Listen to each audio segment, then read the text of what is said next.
fileeni malee utuun fileenii yoo kan itti dibamu ta'es walxaxaa deemu waan ta'eef yeroo walxaxu sana immoo nama filamu keessa yaa'a jechuudha jechuudha. Kanaaf fileen tokko akka keessaan baanii barbaada argitanii. Kunoo akka kanaa erga filee booddee kunoo walitti miksii godha akka kanaatti. Kana walitti miksii godhee booda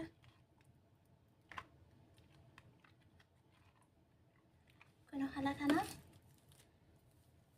itti dibaa jechuudha.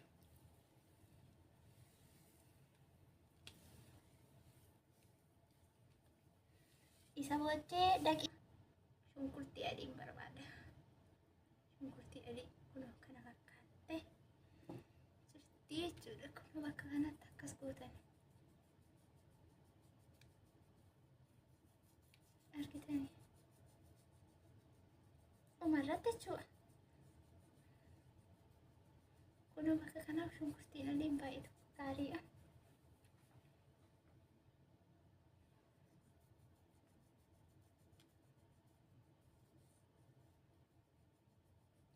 Daqiiqa 2-3 kan hin caalle qullubbii adii bakka kana, beebii heerii bakka kana akka kanaatti erga xumurtanii booddee maaltu jira kanatti aanee waan jiru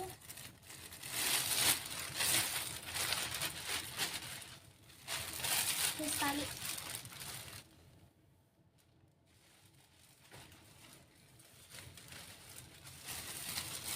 Saalii nageenya koo kan jaalalaaf kabajaa bakka jirtan isinii baata. Akkam jirtu daawwattoota kunneenaa keessanii anillee nagaa kootee arras viidiyoo biraatti walitti deebinee jirra. Turtii keessan akka xumura viidiyoo kanaatti isin dhaqatiin maatii koo anuma wajjiniin tura. Akkasuma warri laayikii gochaa jirtan viidiyoo jaallattanii sabiskiraayib gochaa jirtan itti fayyadamaa jirtan gaaffii gaafachaa jirtan hedduu galatoomaa manni koo isinitti habaru jechuu fi warri haaraa taatan immoo baga nagaan dhuftanii chaanaal sabiskiraayib gochuun miseensa taatanii viidiyoo jaallattanii laayikii sheerii maatii keessa waatii keessan firaa firiyoota keessan sheer gochaa itti fayyadama.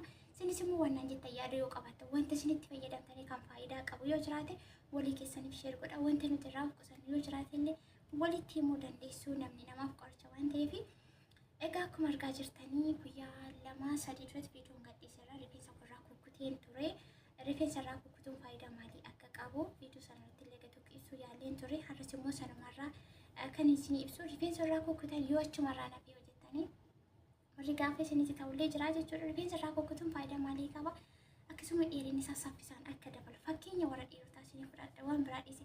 Warri dhiirotaa rifeensa isaanii yeroo kukkutan ofirraa qorqanii siraamikii godhanii dhiisanii miti jedhee torbee 2 yeroo ga'e akkamittiin akka biqilu. Akkasumallee areeda isaanii fuula isaanii irra mul'ucu ofirraa godhanii yeroo isaan ofirraa kukkutan torbee 2 songeen akkamitti akka biqilu. Fakkeenya isin fudhadha jechuudha. Warri rifeensa irraa kukkutan achumaayyoo fi maal goona jettanii gaafa isin xumu kun tasuma ilaalcha dogoggora yookiin yaada dogoggoraati. Rifeensa keessa yeroo yerootti kan irraa kukkutan yoo ta'e baay'ee faayidaa qaba. Dheerinni isaa saffisaan akka dabalu akkasumallee fuula duraan kan ciccitee kan caccabee wal caalee yookaan duubaan dheeraa fuulduraan gabaabaa ta'uu danda'a. Qixa lamaan illee kan badee sirrakkisu yeroo yerootti irraa kukkutuudhaan yoo xiqqaate waggaatti yeroo 2 yookaan yeroo 3 irraa kan kuttan yoo ta'e rifeensi keessanii dheerinni isaa saffisaan akka dabalu taasisaa jechuudha. Akkasumallee wal qixxaachaa deema. Duubni isaas wal qixxaachaa, fuuldurri isaa wal qixxaachaa, kan miidhame immoo wallaa namaa deemaa jechuudha. Rifeensi xiyyoo isaa kan jajjabaatu, kan filamuu diduu rifeensi keenyallee akka buqqa'u kan taasisu. Caafii isaa bakka kanarra qoshashaa waan jiruuf rifeensi inni dheeraan yookaan bakka kanarraa akka miidhamu taasisaa jechuudha. Asitti harkisee ciccita waan ta'eef kanaaf irraa kukkutuun faayidaa guddaa qaba isiniin jechuufi. Akkuma argaa jirtanii kun bakka kanatti kuteen jira jechuudha. Inni kan fuulduraa rifeensa fuuldura duuba gahu hin jaalladhu. Rifeensa dheeraa hin jaalladhu. Baay'een irraa kutaa garuu ji'a lamaan kana eessa akka gahu walumaan ilaalla. Waaqayyo warrachi gahu nu haa taasisu. Kanarraa kanan kuti ji'a 8 gaafa guyyaa tokkooti. Amma walumatti ji'a tokko ta'ee jira. Har'a guyyaa jiini 8 jiini 9 guyyaa jaanatti fakkaatu hin dogoggoruu baadhee. Walumatti ji'a tokko ta'ee jira. Fuulduraan illee akkasumarraa kukkutaa jechuudha. Akkamittiin akkanirraa kukkute yookaan immoo wal qixxeessinee akkamittiin akka irraa kukkunne viidiyoo kanatti aanee jirurra seentanii ilaaluu dandeessu. Akka kanatti wal qixxeessitanii yoo irraa kan kukkuttan ta'e xiyyoo isaarraa lakkuun isaarraa badaa deemaa kan ciccitu kan rifeensi keenya yeroo filama akka buqqa'u akka ciccitu kan taasisu bakka kana qoshaashaa waan jiruuf kun bakka kanarra qoshaashaa waan jiruuf dirqama irraa kukkutuu qabna bara 2016 keessa yeroo afurarraa kukkutii jechuudha. Dhugaa hin fakkaatu.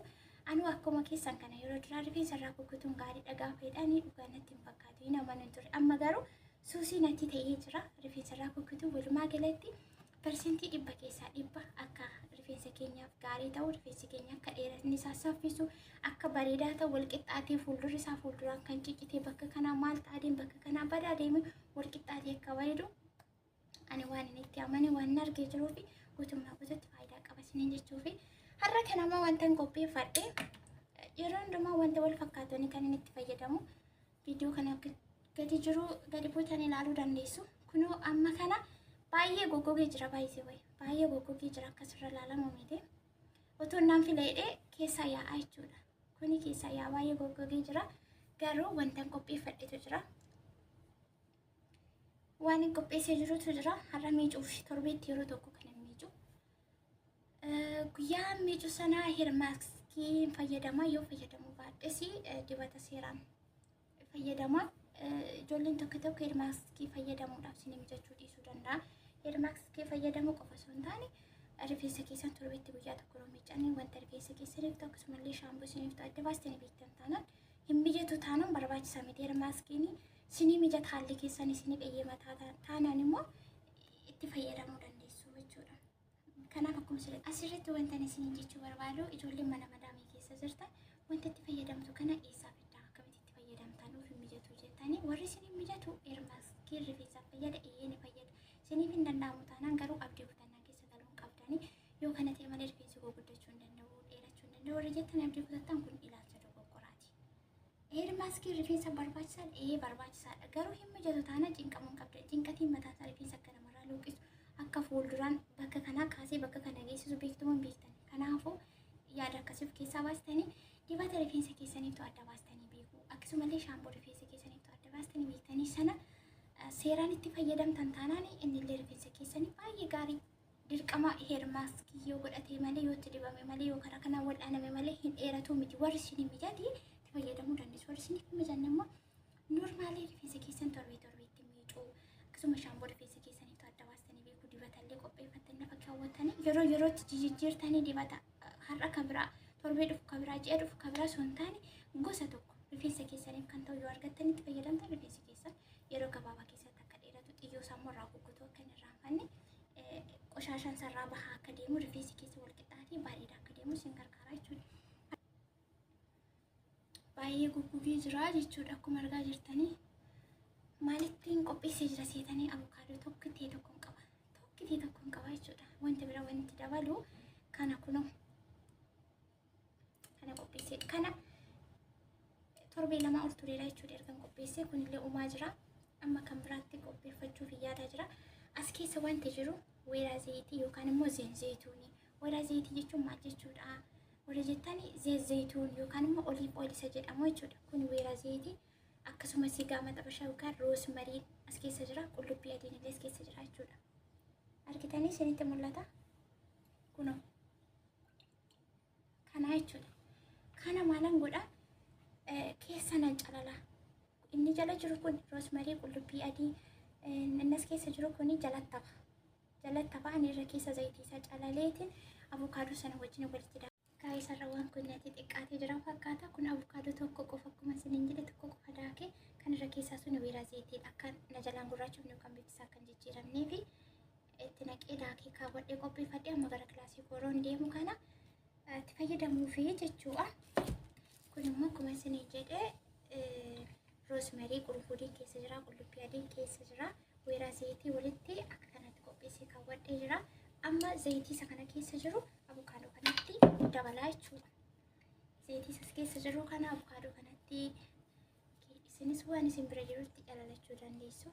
Kun isinitti mul'ata? Amma hundasaa keessaa fixa jechuudha. Hundasaa keessatti nambisu kan biraan qopheeffa'a waan ta'eef uumessa irra siccamar. Kunoo fooliin isaa garuu baay'ee foolii nyaataa jedha. Yeroo kilaasii keessanitti galtanii qofa kan isin fayyadamuu dandeessu waan kana. Kunooti isinitti mul'achaa jira. Kuni roosmariidha. Kun roosmarii kanatti kukkuteeni qullubbii adiidha kun akka kanaatti. Qullubbii adiin kun rifeensa bakka kanaa kun akka kanaatti dibdu jechuudha. Beebii heerii wal'aanaa kun akka kanaati. Haga macarrashaatti haga dhumaatti turtiin keessan nu wajjin ta'a. Akka kanaatti erga keessa calalee booddee kun erga kanaatti akkan keessa calalee booddee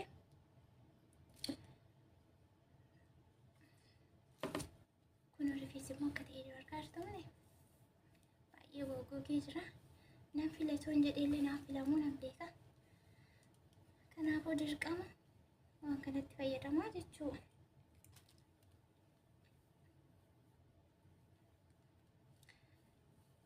Dibata yookiin zayitii rifeensa keessa kennitti dibdanii tiishirtii yookaan uffata uffattan akkasiin jalaan balleessinee wanta zayitii irraa yookiin miicamee irraa ba'u itti fayyadamuu dandeessu. Uffanni keessanis akka hin banneef asumarraan jechuudha.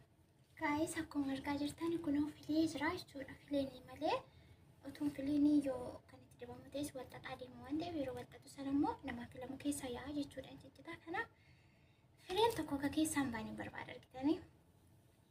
Kunoo akka kanaa erga filee booddee kunoo walitti miksii godha akka kanaatti.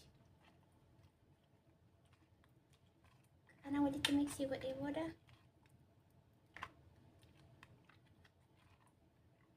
kunoo haala kanaa itti dibaa jechuudha.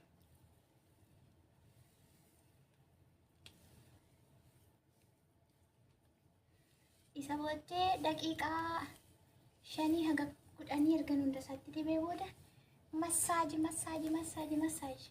dirqama masaajiin illee rifeensa baay'ee gaarii waan ta'eef akkasumallee warri dhukkuba mataa qabdan mataan keessan si dhukkubachumarra masaaji. Faayidaa masaajiin beektu jedhee masaajiin baay'ee gaariidha. Kanaaf masaaji kun bakka kana argitanii mushkilaa guddaa kan itti ta'ee jiru bakka kanaa jechuudha. Balaa guddaa kan baatu kana akka kanaatti. Masaaji gochuu qabdu. Kun akka kana jalqaba haga xumura isaatti seeraan itti dibuu qabdu. Yeroo hirmaaskiitti fayyadamtanii jechuudha itti fayyadamtan. Gaa'is asirra gahee jira jechuudha. Kun fixee keessaa fixee jira. Kunoo haala kanaa argitanii kanarra gahee jira. Amma kana maaltu naafee? Kunoo kana keessa jechuudha. Kana keessa waa jira. Kana keessa shunkurtii adiin barbaada. Shunkurtii adii kunoo kana fakkaatte jirti jechuudha. Kunoo bakka kanatti akkas gootan argitanii dhumarratti jechuudha. Kunoo bakka kanaaf shunkurtiin adiin baay'ee gaariidha.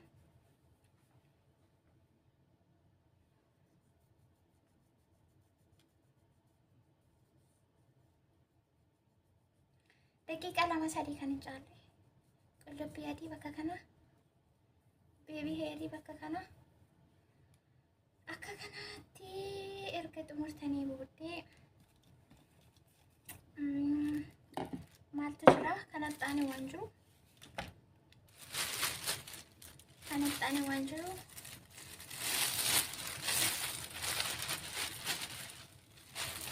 Keessaalee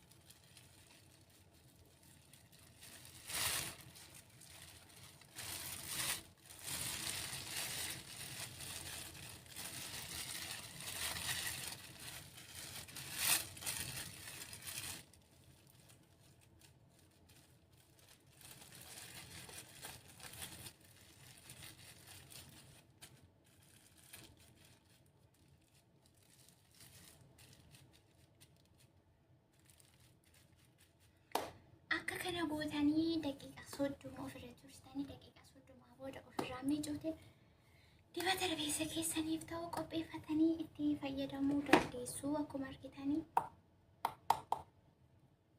kanatu jira umarratti jechuudha. Viidiyoo waraabuu dhiisuu danda'a sababni isaa viidiyoon hin dheerata waan ta'eef.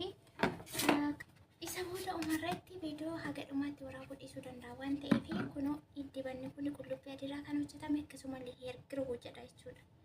Heer giruu kun argitanii kunoo bakka kana akkasumallee kana walitti miksii gootanii kanas warri bitachuu dandeessan itti fayyadamuu dandeessanii kunoo baaziliinii noormaalii warra kanaa akkasitti walitti daawwaltanii itti fayyadamuu dandeessu. Haga dhumaatti viidiyoo waraabuu waan hin dandeenyeef ni dheerata. Viidiyoo irra kana isinii qabadhee dhufe kanaaf fakkaata. Yoo jaallattan laayik sheer gochuu viidiyoo kana